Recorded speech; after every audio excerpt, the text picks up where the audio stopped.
बारिश जहां एक तरफ लोगों को गर्मी से राहत दे रही, तो वहीं पिछले महीने की गर्मी को भला कौन भूल सकता है। लोगों का गर्मी से हाल बेहाल था, लेकिन अब पूरे प्रदेश में झमाझम बारिश हो रही है। बारिश जहां आफत के बीच राहत बनी है, तो वहीं कई इलाकों में बारिश से हाल बेहाल है।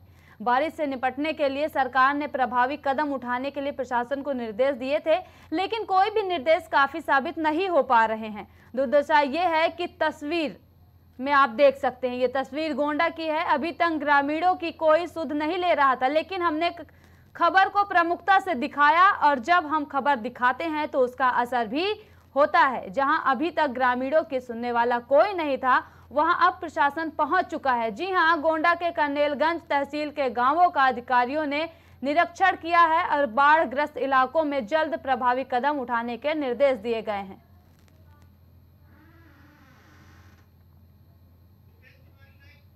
ज्यादा जानकारी के लिए हमारे सहयोगी भूपेंद्र तिवारी हमारे साथ लाइव जुड़ चुके हैं। भूपेंद्र, अभी कुछ देर पहले ही आपने वहां पर पहुंचकर लोगों से बातचीत की थी कि लोगों को कितनी दिक्कतों का सामना करना पड़ रहा है। अब उसके बाद वहां पर प्रशासन भी पहुंच चुकी है, क्या हालात हैं?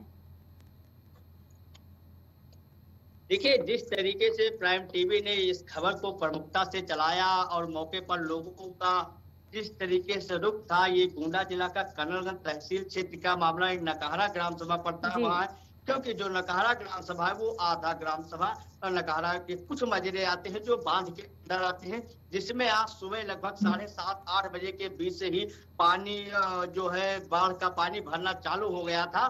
लेकिन जो स्थानीय जिम्मेदार थे, शासन प्रशासन थे, जो बाढ़ अधिकारी थे, जो सिंचाई विभाग के लोग थे, उनके द्वारा वहां पर ना तो गया था, ना वहां के लोगों का कोई जो है हाल चाल लिया गया था। लेकिन जिस तरीके से प्राइम टीवी की टीम मौके पर पहुंचकर और उस खबर को प्रमुखता से चलाई, इसलिए जो है शासन प्रशासन से लेकर जो अधिकारी थे वो हरकत में आए और महज 15 से 20 मिनट के अंदर लगभग 25 किलोमीटर की दूरी तय करते हुए जो है करनेलगंज एसडीएम सहित जो नायब तहसीलदार थे, कानूनगो थे, लेखपाल थे, वो सारे अधिकारी मौके पर पहुंचे और यथास्थिति और जो पीड़ित थे, जो वहां से जो बाढ़ क्षतिग्रस्त हैं, जो बाढ़ से पीड़ित हैं, उन लोगों को हर संभव मदद करने की बात कही है। वहीं ग्रामीणों ने जब सौर ऊर्जा का जो है आवाज उठाई, तो वहीं मौजूद जो है एसडीएम और नायब तहसीलदार ने दोनों लोगों ने ये आश्वासन देते हुए ग्रामीणों का भरोसा दिलाया कि कल से परसों तक जो ग्रामीण जिस तरीके से लाइट काट दी गई है, कल से परसों तक गांव में जो है सौर ऊर्जा का व्यवस्था कराया जाएगा।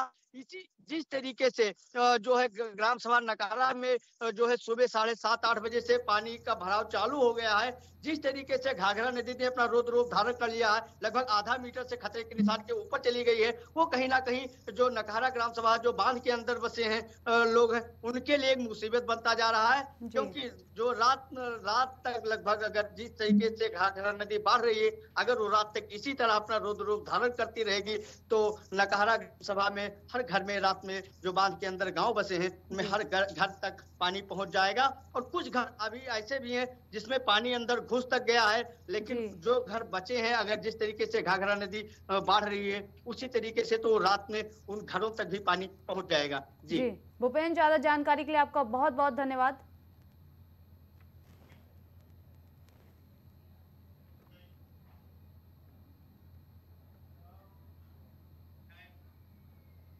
सिद्धार्थनगर में राप्ती नदी खतरे के निशान को पार कर गई है, जिससे बाढ़ के हालात बन गए हैं। शोहरतगढ़ क्षेत्र का खैरी शीतल गांव में बाढ़ की चपेट में आ गया है, जिसका निरीक्षण करने आज बस्ती मंडल के कमिश्नर अखिलेश कुमार सिंह पूरे प्रशासनिक अमले के साथ पहुंचे हैं और बाढ़ ग्रस्त क्षेत्र के खैरी शीतल गांव का निरीक्षण किया। साथ ही प्रधान से बात कर समस्याओं को जाना और उनके निराकरण के लिए जिलाधिकारी को निर्देशित किया है।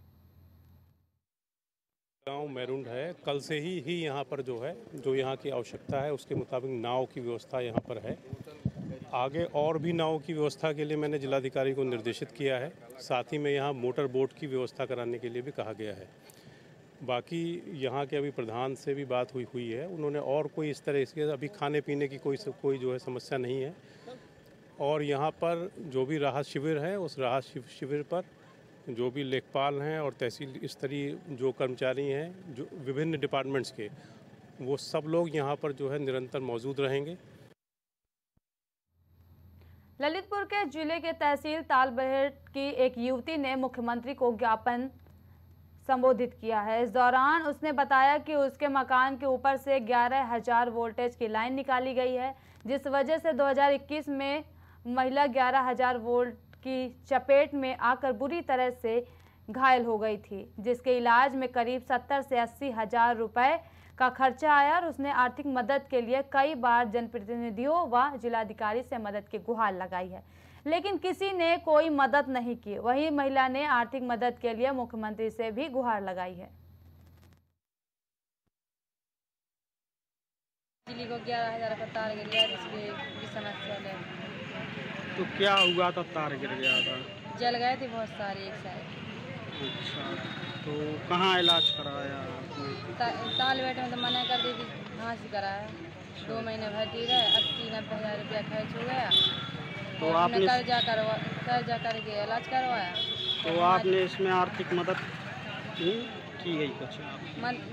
मुआवजे के लिए तो फिर रहे हैं, तालबेहट गए तो किसी ने सुनाई ही नहीं की।